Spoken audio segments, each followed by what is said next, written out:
Good morning students. I welcome you all to lecture number 12 of the course of EDC.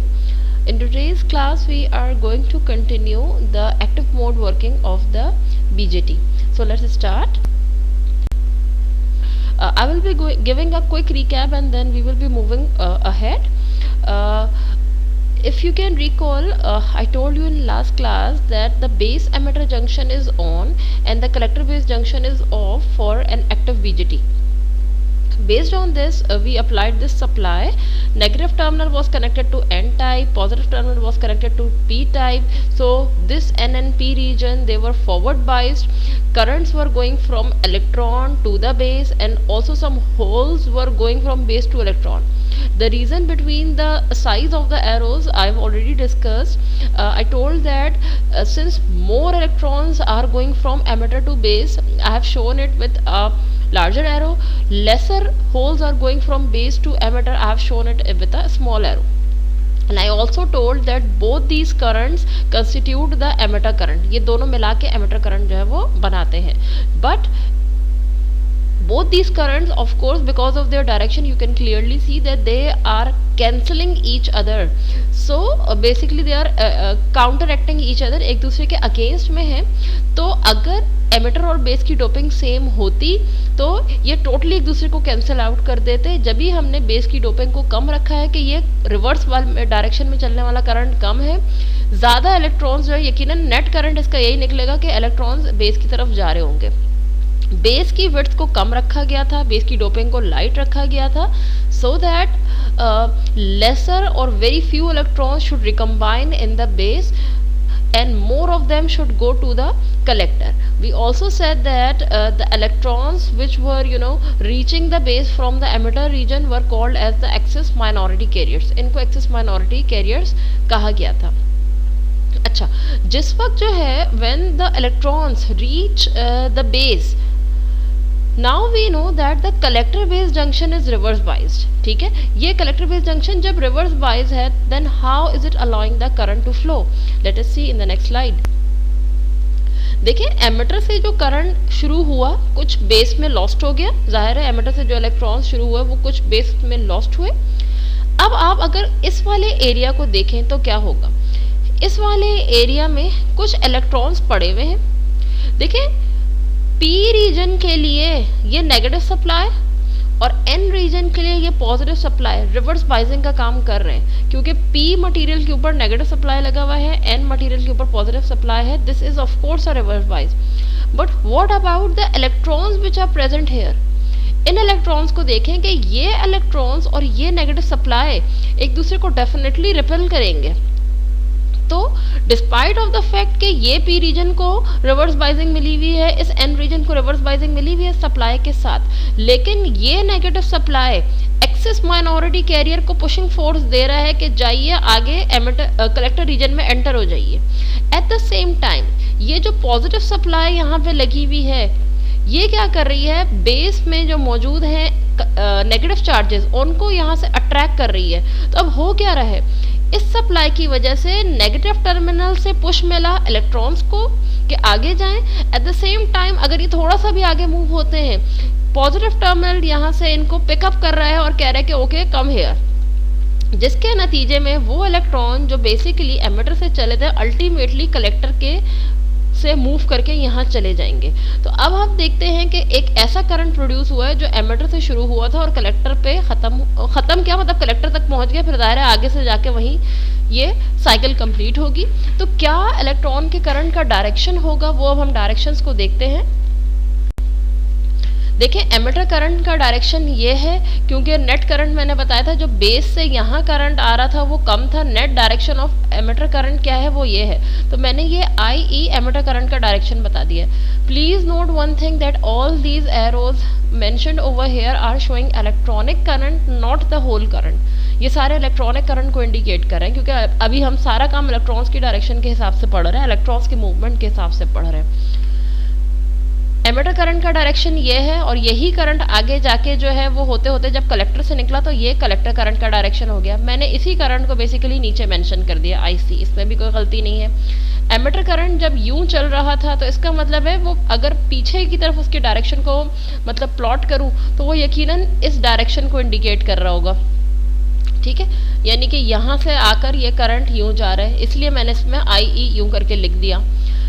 अच्छा, ये सिर्फ base का current थोड़ा सा कॉम्प्लिकेटेड है। वो क्या कि देखिए बेस में तो होल्स इन्वॉल्व है और आपको पता है कि ये जो पॉजिटिव टर्मिनल है ये यहाँ से होल्स को पुश कर रहा था।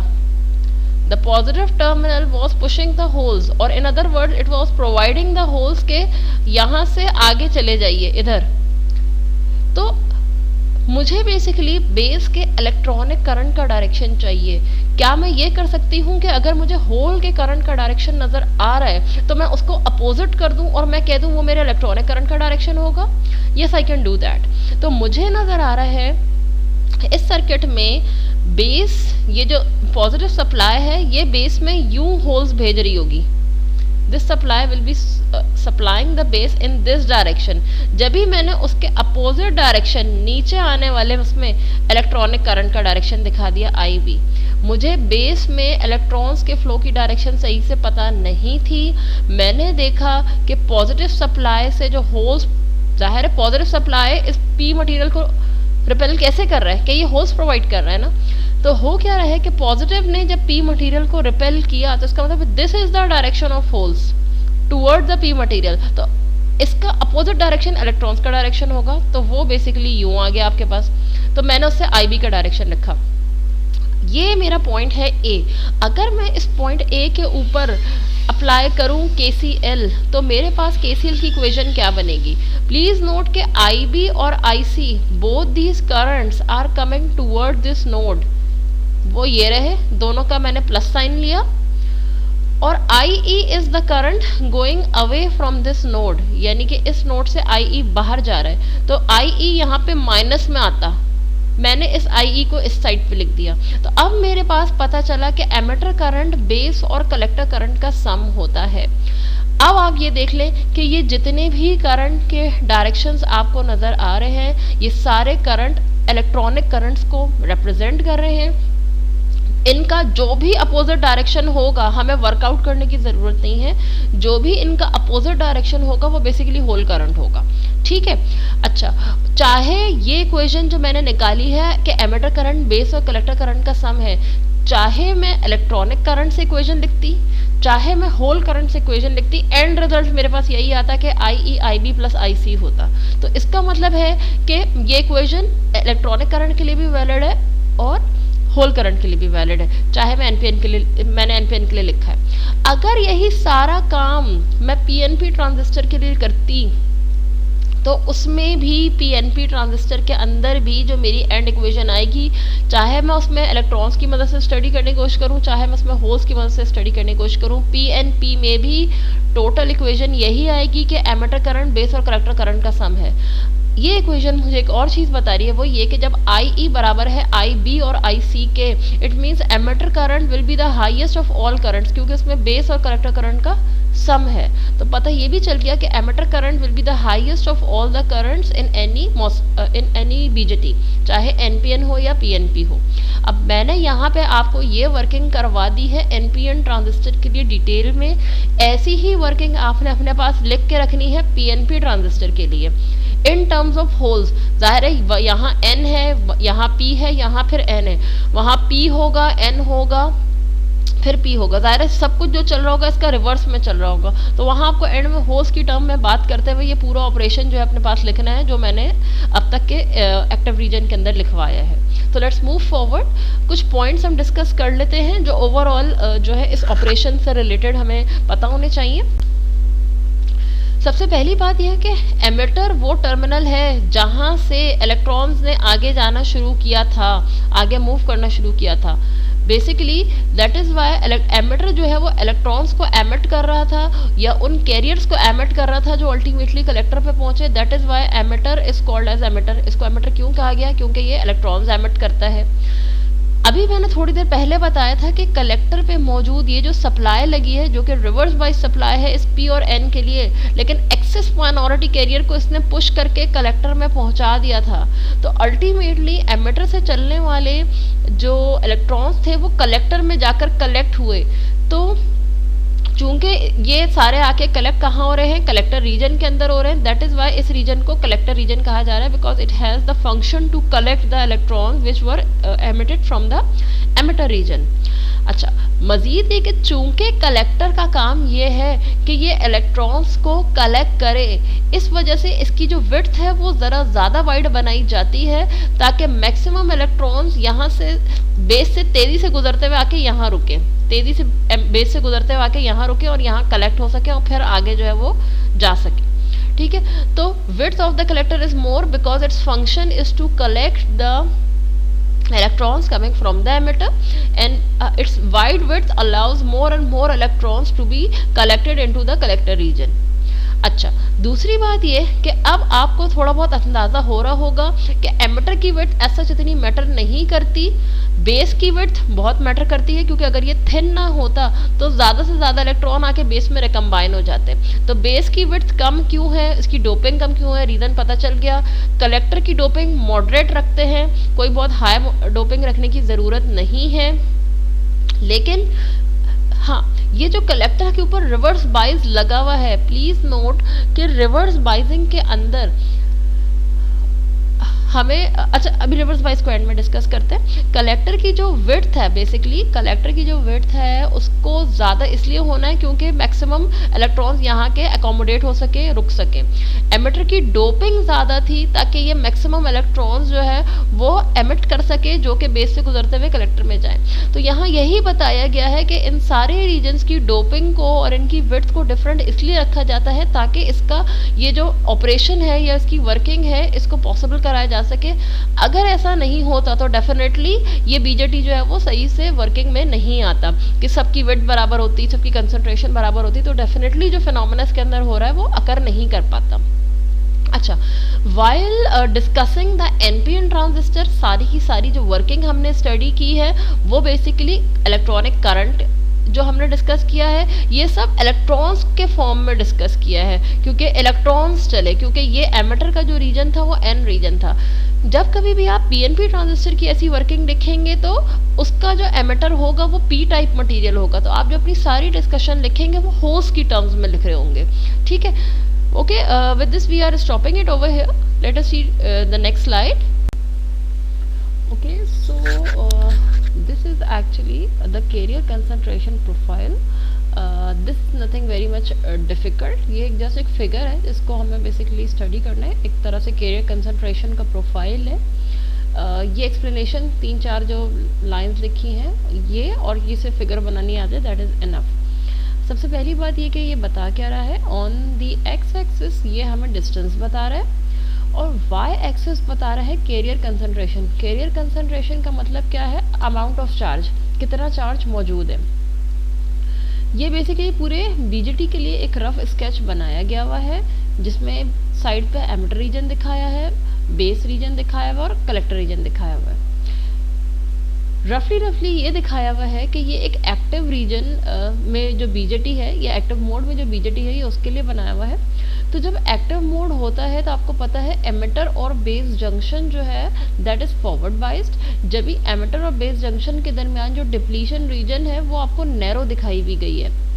Similarly during the active region base और कलेक्टर का जो जंक्शन होता है वो रिवर्स वाइज होता है, जब भी कलेक्टर और बेस के दरमियान में जो डिप्लीशन रीजन है वो कंपैरेटिवली वाइड दिखाई गई है। ये कोई बहुत मुश्किल चीज़ नहीं है। अच्छा, सबसे पहली बात, इस रीजन के अंदर ये अगर एनपीएन ट्रांजिस्टर है, इस रीजन में ये एन टाइप मटेरियल है, ये पी टाइप मटेरियल है और ये एक और एन टाइप मटेरियल है। ठीक है, इसका मतलब है ये ग्राफ या जो कंसंट्रेशन प्रोफाइल बना हुआ है ये एक एनपीएन ट्रांजिस्टर इन एक्टिव रीजन के लिए बना हुआ है। अच्छा, ये एन रीजन, ये पी रीजन, ये फिर एन रीजन।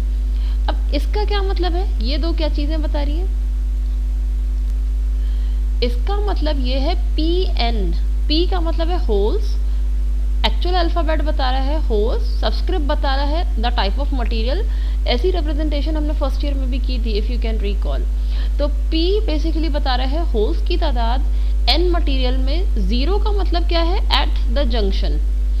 होल्स की तादाद N मटेरियल में जंक्शन के ऊपर कितनी है ये बता रहा है। P(n0) ये भी होल्स की तादाद N रीजन में, but not at the junction but at the end of the junction, यानी कि ये मिनिमम है।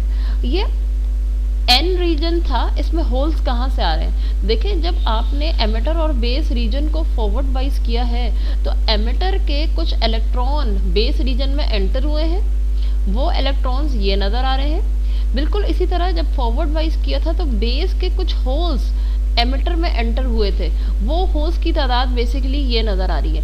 यकीनन वो होल्स जब एंटर हुए थे तो वो मैक्सिमम तादाद में थे, आहिस्ता आहिस्ता आहिस्ता उनकी कंसंट्रेशन डिक्रीज हो रही है because of the process of diffusion. कि कोई भी चीज़ अगर नेचुरली हैपन हो रही है तो मैक्सिमम कंसंट्रेशन ज़ाहिर है जब इस साइड से आना शुरू हो रहे हैं तो मैक्सिमम कंसंट्रेशन यहाँ होगी, Aahista Aahista away from the junction ये कंसंट्रेशन डिक्रीज हो रही होगी। बिल्कुल इसी तरह इस जंक्शन के ऊपर एमिटर से जो है वो इलेक्ट्रॉन्स एंटर तो हो रहे हैं, जंक्शन के ऊपर ये मैक्सिमम होंगे, आहिस्ता आहिस्ता इनकी तादाद जो है वो जैसे आगे आगे जाएंगे वो रिड्यूस होती जाएगी। ठीक है, तो ये क्या बता रहे हैं, वो होल्स जो कि N रीजन में आ गए इनकी तादाद एट द जंक्शन जो कि ज़्यादा होगी।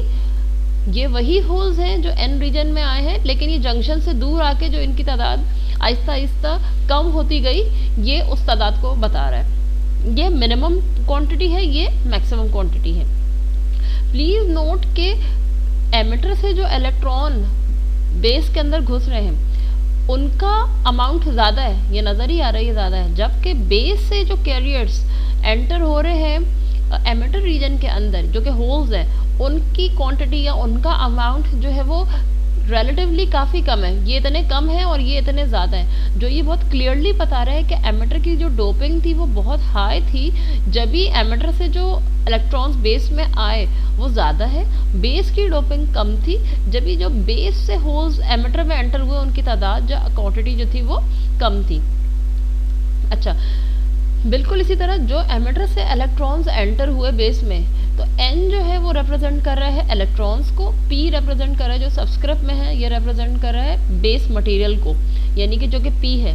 तो electrons in P material, not का मतलब है एट द जंक्शन, जंक्शन के ऊपर जो इलेक्ट्रॉन्स हैं P मटेरियल के अंदर वो ये तादाद है, और आहिस्ता आहिस्ता ये तादाद आगे जाके रिड्यूस होती जा रही है। तो यहाँ पर आने के बाद जब ये मिनिमम तादाद इनकी रह जाती है NP0, ये बता रहा है इलेक्ट्रॉन्स की तादाद इन P मटेरियल एट इक्विलिब्रियम, यानी कि यहाँ से जो एंटर हो रहे होंगे वो तो बहुत ज़्यादा तादाद में होंगे, लेकिन आहिस्ता आहिस्ता इनकी क्वांटिटी आगे जाने के बाद रिड्यूस हो जा रही होगी। वो कितनी रह जा रही होगी, वो NP0 रह जा रही होगी। बिल्कुल इसी तरह यहाँ से जो होल्स एंटर हो रहे हैं मैक्सिमम यहाँ पर होंगे, आहिस्ता आहिस्ता जो इनकी तादाद रिड्यूस हो जा रही होगी, वो कितनी हो जा रही होगी, Pn0, यानी कि होल्स की तादाद इन N मटेरियल एट इक्विलिब्रियम हो जा रही होगी। यही चीज़ें इन सब की डेफिनेशंस जो है वो यहाँ पे ऑलरेडी लिखी हुई भी हैं। पिछली स्लाइड के अंदर जो मैंने वर्बल एक्सप्लेनेशन दी उससे रिलेटेड चीज़ें पूछी जा सकती हैं और वो कैरियर कंसंट्रेशन का प्रोफाइल बनाने के लिए आ सकता है, तो इसको आप अपने वर्डिंग्स में अपने पास लिख लीजिएगा। अच्छा, based on the different modes of operation, BJT के अंदर आपने देख लिया एक्टिव रीजन मेनली इस्तेमाल हो रहा होता है और सैचुरेशन इस्तेमाल हो रहा होता है। मैंने ये बताया था इनवर्स एक्टिव रीजन बहुत ही कम, मैंने एक दो जगह ही देखा, इनफैक्ट एक ही जगह देखा था। और कट ऑफ का तो मतलब बेसिकली ये कि बीजेटी ऑफ है, तो जाहिर है कट ऑफ में कोई एम्पलीफिकेशन वगैरह तो हम करके नहीं देख रहे होंगे या कोई बीजेटी का करंट तो कैलकुलेट नहीं कर रहे होंगे। तो हम बेसिकली बीजेटी के एक्टिव और सैचुरेशन रीजन को देखेंगे कि इनके अंदर क्या इक्वेशंस है। IC is representing collector current, IE is representing the emitter current and IB is representing the base current. इनके दरमियान आपस में क्या रिलेशन एग्जिस्ट करता है? इनके दरमियान रिलेशन ये एग्जिस्ट करता है कि IC अल्फा टाइम्स IE के बराबर है, जिसमें कि अल्फा एक कांस्टेंट नंबर है और इसको कहा जाता है कॉमन बेस करंट गेन। इसी तरह IC एक और इक्वेशन है, IC और IB में क्या रिलेशन है कि IC बीटा टाइम्स IB के बराबर है। बीटा जो है वो बेसिकली कॉमन एमिटर का करंट गेन है। इस वक्त अल्फा और बीटा क्या है हम इस डिटेल में नहीं जाएंगे। फॉर द टाइम बीइंग हमें सिर्फ इनका नाम पता होना चाहिए कि कॉमन बेस करंट गेन है और ये कॉमन एमिटर का करंट गेन है। होगा क्या, अभी हम फ्यूचर क्लासेस में कॉमन एमिटर एम्पलीफायर भी पढ़ेंगे, कॉमन बेस एम्पलीफायर भी पढ़ेंगे, कॉमन कलेक्टर एम्पलीफायर भी पढ़ेंगे, जैसे कि आपने FET के लिए स्टडी किया था। तो आपको ये पता चलेगा कि जब हम कॉमन बेस एम्पलीफायर का करंट गेन कैलकुलेट कर रहे होंगे उसकी वैल्यू आ रही होगी अल्फा, और जब हम कॉमन एमिटर एम्पलीफायर का करंट गेन कैलकुलेट कर रहे होंगे उसकी वैल्यू आ रही होगी बीटा। तो फॉर द टाइम बीइंग ये अल्फा और बीटा बेसिकली दो कांस्टेंट्स हो गए जो IC और IE को बेसिकली, और IC और IB को आपस में रिलेट कर रहे हैं। एक और रिलेशन एग्जिस्ट करता है कि emitter current 1 plus beta times है बेस करंट के, और एक लास्ट रिलेशन एग्जिस्ट करता है कि एमिटर करंट हमेशा बेस और कलेक्टर करंट का सम होगा। प्लीज़ नोट कि BJT जो एम्पलीफिकेशन परफॉर्म करता है एक्टिव रीजन के अंदर परफॉर्म करता है, या जो एम्पलीफिकेशन हमें मिलती है वोल्टेज की या करंट की, या जो BJT as an amplifier behave करता है, ये काम वो सिर्फ एक्टिव रीजन में कर रहा होता है। तो इसका मतलब है जब अल्फा और बीटा करंट गेन्स या कोई वोल्टेज, अल्फा और बीटा जबकि करंट गेन्स हैं मुख्तलिफ तरह के जिसमें कि एम्पलीफिकेशन का जिक्र हो रहा है, तो एम्पलीफिकेशन BJT सिर्फ एक्टिव में करता है। इसका मतलब ये हुआ कि ये सारी की सारी जो इक्वेशंस हैं ये सिर्फ एक्टिव रीजन में वैलिड हैं। क्यों एक्टिव रीजन में वैलिड है कि इन करंट इक्वेशंस के अंदर गेन का जिक्र है। वो इक्वेशंस जिनके अंदर गेन का जिक्र है ये क्लियरली इंडिकेट कर रही हैं कि ये जो BJT है कुछ एम्पलीफिकेशन कर रहा है, और एम्पलीफिकेशन किस मोड में होती है, एम्पलीफिकेशन एक्टिव मोड में होती है। तो इसी वजह से ये जो BJT है एक्टिव रीजन के अंदर BJT के ये अल्फा बीटा वाली इक्वेशंस जो है वो वैलिड हैं, क्योंकि इस रीजन के अंदर ही BJT एम्पलीफिकेशन करता है, तो अल्फा या बीटा जो है वो वैलिड हो सकते हैं। सैचुरेशन रीजन के अंदर BJT एम्पलीफिकेशन परफॉर्म नहीं करता, इसलिए अल्फा और बीटा वाली कोई इक्वेशन सैचुरेशन में यूज़ नहीं होगी। सैचुरेशन में एक इक्वेशन यूज़ होती है और वो ये कि एमिटर करंट बेस और कलेक्टर करंट का सम होगा। ये बात सैचुरेशन में भी वैलिड रहती है, ये बात एक्टिव रीजन में भी वैलिड रहती है कि एमिटर करंट बेस और कलेक्टर का सम होगा। लेकिन सैचुरेशन में हम अल्फा बीटा यूज़ नहीं करते because they are gain quantities, and in saturation BJT does not provide us any kind of gain. ठीक है, in this slide we are going to see the conditions for different modes of operation in the BJT. Please see that this is an NPN transistor. We are going to study the conditions for active region first for the NPN transistor. As I told you that in active region the emitter base junction should be on and the collector base junction should be off. So we are here actually trying to find out what should be the exact value of the VBE, base to emitter voltage, and what should be the values of VCB for the transistor to be in active region. If you can recall, we have already seen this connection of power supply in the active mode of operation. वहाँ पे ये पहले ही हम देख चुके हैं कि emitter पे मैंने जो है वो जो N टाइप था उस पर नेगेटिव सप्लाई लगाई थी, बेस जो कि P टाइप था उस पर पॉजिटिव सप्लाई लगाई थी, because I wanted to forward bias the emitter base junction. Similarly P material जो बेस का था उसको मैंने N साइड से कनेक्ट किया था, और जो N मटेरियल था उसको मैंने पॉजिटिव साइड से कनेक्ट किया था सप्लाई के, ताकि जो है ये collector base junction reverse wise हो जाए। So please now, with the help of these connections, we can write that since the emitter base junction will be on and we assume that this BJT will be made of a silicon material, we assume that the base to emitter voltage will be 0.7. दोबारा से देखें कि ये जो BJT है मैं assume करी हूँ सिलिकॉन मटेरियल का है, और सिलिकॉन मटेरियल के डायोड का ड्रॉप कितना होता है, 0.7 वोल्ट होता है। तो अगर मैं ये कह रही हूँ कि एमिटर और बेस के दरमियान जो डायोड का ड्रॉप है, जो डायोड है ये ऑन है, तो इस डायोड का ड्रॉप कितना होगा, इस डायोड का ड्रॉप होगा 0.7 वोल्ट। अच्छा, तो पता ये चलेगा कि अगर VBE 0.7 वोल्ट है तो इसका मतलब है बेस और एमिटर के दरमियान जो डायोड है वो ऑन है। प्लीज़ नोट कि ये वोल्टेज VEB नहीं कहला सकता, ये वोल्टेज VBE ही कहलाएगा, इसलिए कि बेस वोल्टेज हाई है और एमिटर का वोल्टेज कम है। जब भी ये वोल्टेज VBE कहलाएगा, VEB नहीं कहला सकता किसी भी केस में फॉर NPN ट्रांजिस्टर। अच्छा, let us come to the collector based junction. Collector based junction के अंदर आपको पता है कि रिवर्स बाइजिंग किसी भी वैल्यू की हो सकती है, क्योंकि रिवर्स बाइजिंग में एज सच जो है वो आपका ये नहीं देखा जा रहा होता कि कितने वोल्टेज से रिवर्स बाइजिंग की है, बल्कि रिवर्स बाइजिंग बस की गई है। ठीक है, तो हमें ये देखना है कि कलेक्टर का वोल्टेज हाई है और बेस का वोल्टेज लो होना चाहिए। तो अगर कलेक्टर का वोल्टेज हाई नज़र आ रहा हुआ as compare to the base voltage, तो और ये दोनों सिचुएशंस प्रूव हो गई, तो हम कहेंगे कि वो जो ट्रांजिस्टर है वो बेसिकली एक्टिव रीजन में है। पहली चीज़ ये कि बेस और एमिटर के जंक्शन का वोल्टेज 0.7 हो जाएगा। दूसरी चीज़, कलेक्टर का वोल्टेज हाई रहना चाहिए as compare to the voltage on the base. वो कितना ज़्यादा हो कितना कम हो उसका जिक्र नहीं है। अगर कलेक्टर का वोल्टेज बेस वोल्टेज से हाई होगा तो ट्रांजिस्टर एक्टिव में होगा इन दोनों सिचुएशंस में। Now let us try to find a similar situation for a PNP transistor. PNP transistor में अगर मैं एमिटर बेस जंक्शन को ऑन कराने की बात करी हूँ इसी एक्टिव रीजन के लिए, तो क्या होगा? P मटेरियल को पॉजिटिव साइड से कनेक्ट किया बैटरी के, N मटेरियल को बैटरी के नेगेटिव साइड से कनेक्ट किया in order to turn on the emitter based junction. हुआ क्या आपके पास? P मटेरियल पे पॉजिटिव सप्लाई, N पे नेगेटिव सप्लाई। ये जंक्शन जब ऑन होगा तो हमें इसका सबसे पहले कोई नाम देना होगा। वो नाम क्या है? पॉजिटिव सप्लाई बेसिकली या जो हायर वोल्टेज की सप्लाई है वो एमिटर पे है, तो एमिटर का नाम पहले आ जाएगा।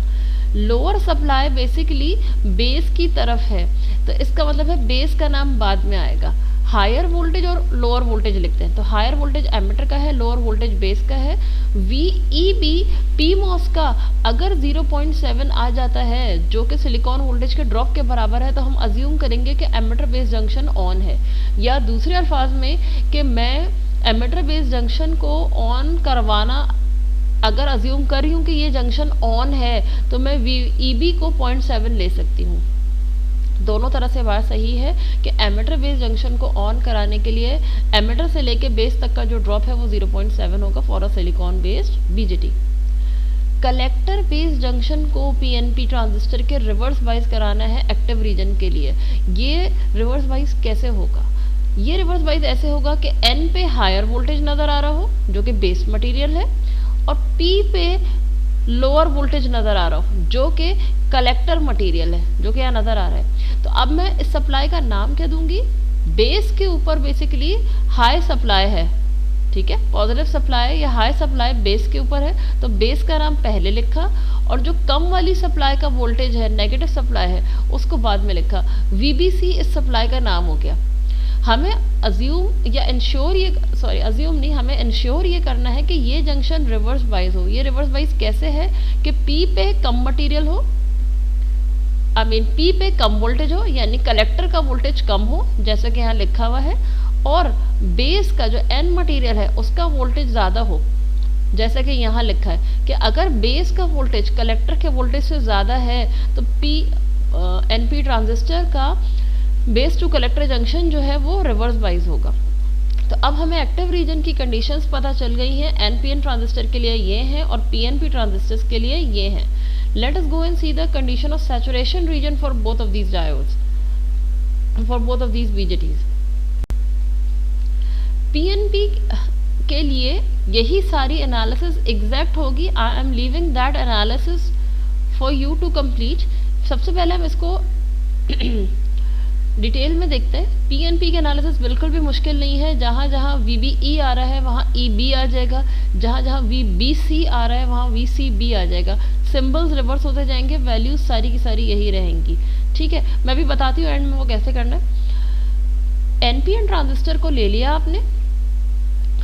First of all you should recall कि in saturation region both the emitter based junction and the collector based junction both are on, दोनों ही ऑन होते हैं। तो इसका मतलब है ये जो सप्लाई यहाँ लगी हुई थी जैसे कि एक्टिव रीजन में लगी हुई थी वो तो मैंने एज इट इज ही लगा दी, इसलिए एज इट इज लगा दी कि एन रीजन लोअर सप्लाई से कनेक्टेड है, पी रीजन हायर सप्लाई से कनेक्टेड है। इसका मतलब ये है कि एनपीएन ट्रांजिस्टर के अंदर बेस का वोल्टेज हाई और एमिटर का वोल्टेज लो होगा, यानी VBE बेस वोल्टेज जो हाई होता है वो पहले लिखते हैं, जो लो होता है वो बाद में लिखते हैं। तो VBE अगर 0.7 होगा तो ये जो ट्रांजिस्टर है इसका एमिटर बेस जंक्शन ऑन होगा। Now let us come to the collector base junction.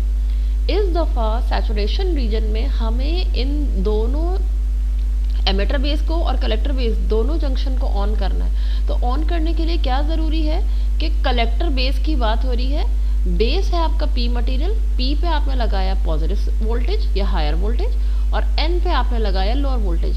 Forward वाइजिंग के लिए क्या ज़रूरी है, एन पे लो और पी पे हाई। तो यहाँ पे भी यही कर रहे हैं, इस जंक्शन को इन दोनों के दरमियान जो बन रहा है उसको ऑन कराना है। तो पॉजिटिव पी टर्मिनल पे पी पे पॉजिटिव या हाई वोल्टेज और एन पे लो या नेगेटिव वोल्टेज। दिस मीन्स के इस कनेक्शन के बाद बेस कलेक्टर जंक्शन भी जो है वो बेसिकली ऑन हो जाएगा। और इसका नाम अब हम क्या दे रहे हैं, इसका नाम हमने बेस वोल्टेज को चूंकि पॉजिटिव रखा है या बेस पे हायर वोल्टेज दिया है, इसको मैं VCB नहीं कह रही हूँ, VBC कह रही हूँ, ठीक है, क्योंकि इस वक्त बेस का वोल्टेज हाई है और कलेक्टर का जो वोल्टेज है वो लो है, तो VBC मैंने नाम दिया। अब एक बात प्लीज रिकॉल एंड रिमेंबर कि एमिटर की डोपिंग होती है ज़्यादा और कलेक्टर की डोपिंग है कम।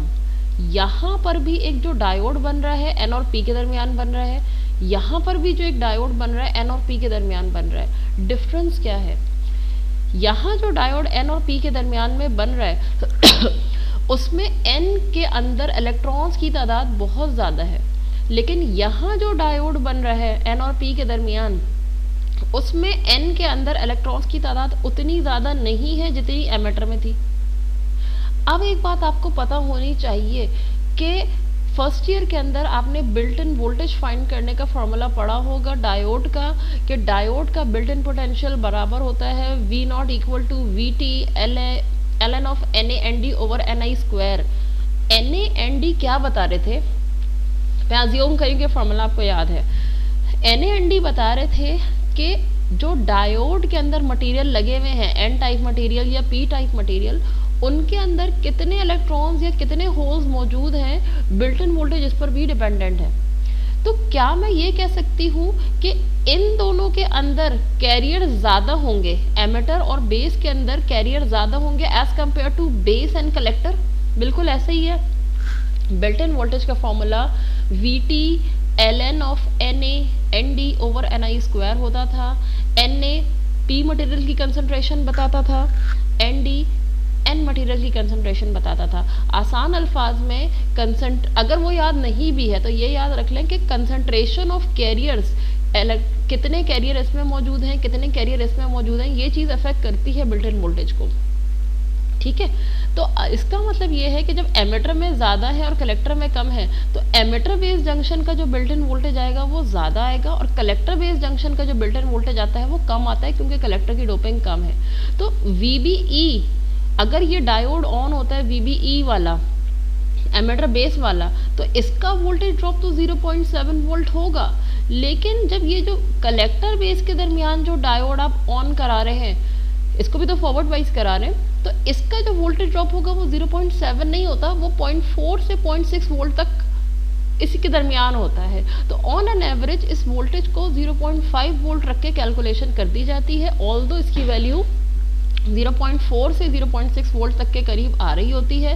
लेकिन ज़ाहिर है अब हम किस वैल्यू को रख के कैलकुलेशन करें तो 0.5 वोल्ट को रख के कैलकुलेशन करते हैं। अगले स्टेप में मैंने क्या किया है, मैंने VBE और VBC का डिफरेंस निकालने की कोशिश की है। क्यों किया एंड में बताती हूँ। जब मैंने VBE और VBC का डिफरेंस निकाला तो दोनों की वैल्यूज पुट कर दी, VBE की 0.7, VBC की 0.5, आगे answer 0.2।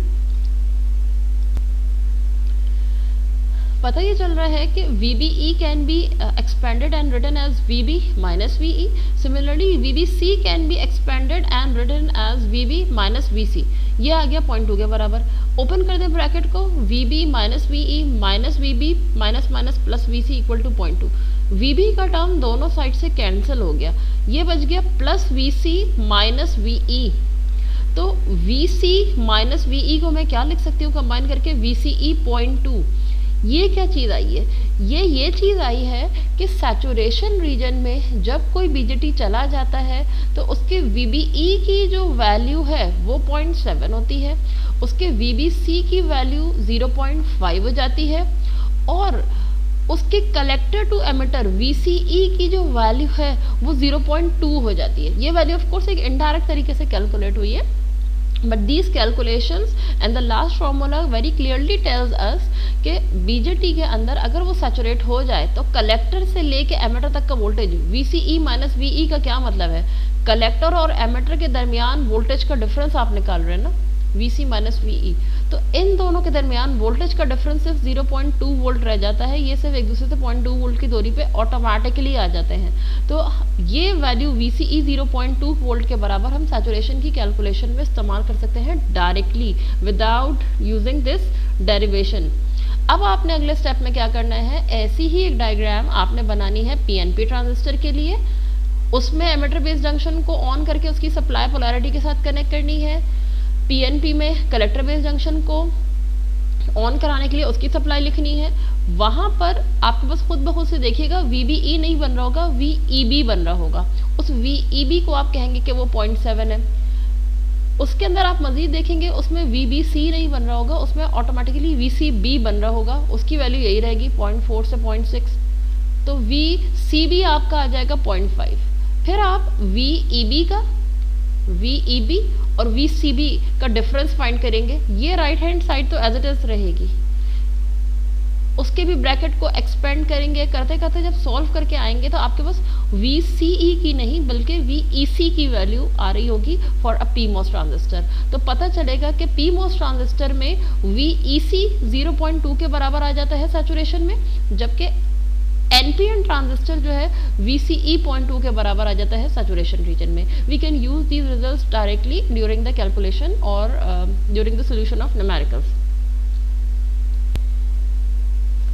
Now before we actually start the working of BJT based numericals, let us have a quick short look at what this circuit actually means.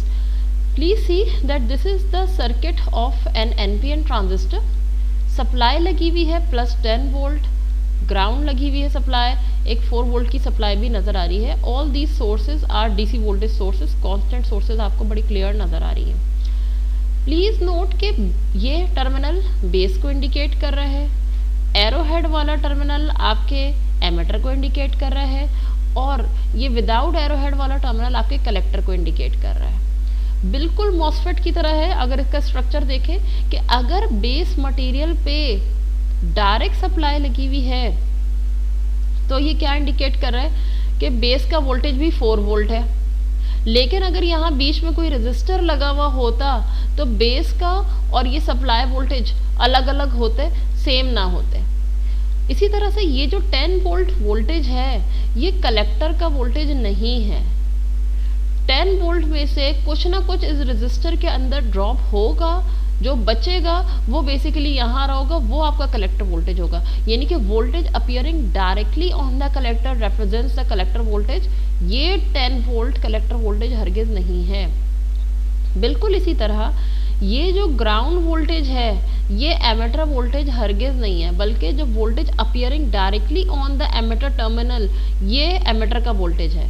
हाँ, अगर ये रेजिस्टर बीच में ना लगी हुई होती, डायरेक्टली ये एमिटर टर्मिनल ऐसे ग्राउंड से कनेक्टेड होता, तो मैं कहती कि VE 0 वोल्ट है, जैसे कि मैंने यहाँ पे शो कर दिया है कि एमिटर टर्मिनल पे कुछ भी कनेक्टेड नहीं है, डायरेक्टली एमिटर जो है वो ग्राउंडेड है, तो जिससे पता चल रहा है कि VE 0 है।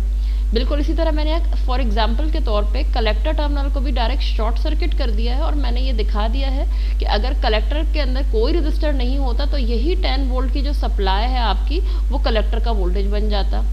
तो अगर रजिस्टर मौजूद है तो सप्लाई वोल्टेज कलेक्टर वोल्टेज अलग होंगे, अगर रजिस्टर मौजूद है तो एमिटर का वोल्टेज नीचे वाला जो सप्लाई वोल्टेज है वो अलग अलग होंगे। अगर रेजिस्टर मौजूद नहीं है यहाँ पर तो 10 वोल्ट की सप्लाई और कलेक्टर वोल्टेज बराबर होंगे। अगर रेजिस्टर यहाँ पे भी मौजूद नहीं है तो एमीटर का वोल्टेज और ये जो सप्लाई वोल्टेज है बराबर होंगे। और ज़ाहिर है बेस में के लिए भी यही चीज़ एप्लीकेबल है कि रेजिस्टर नहीं है तो बेस वोल्टेज सप्लाई वोल्टेज के बराबर हो गया। अच्छा, चूंकि ये एक बीजेटी है, बीजेटी के अंदर गेट करंट की तरह गेट बेस करंट ज़ीरो नहीं होता, बेस करंट की भी कोई वैल्यू होती है, तो इसका मतलब है इस वाली ब्रांच में, बेस वाली ब्रांच में भी कुछ ना कुछ करंट होगा, अनलाइक द एफटीज जहाँ पे गेट करंट ज़ीरो होता था। कलेक्टर ब्रांच में कलेक्टर का करंट फ्लो कर रहा होगा जो कि डाउनवर्ड जा रहा होगा, क्यों? हायर वोल्टेज से लोअर वोल्टेज की जानिब। एमीटर वाली ब्रांच में एमीटर का करंट होगा वो हायर वोल्टेज से लोअर वोल्टेज की जानिब जा रहा होगा। और ये बात मैंने पहले भी बताई थी कि एनपीएन ट्रांजिस्टर में जो बेस का करंट है वो हमेशा बेस के अंदर जा रहा होगा, ऑलवेज।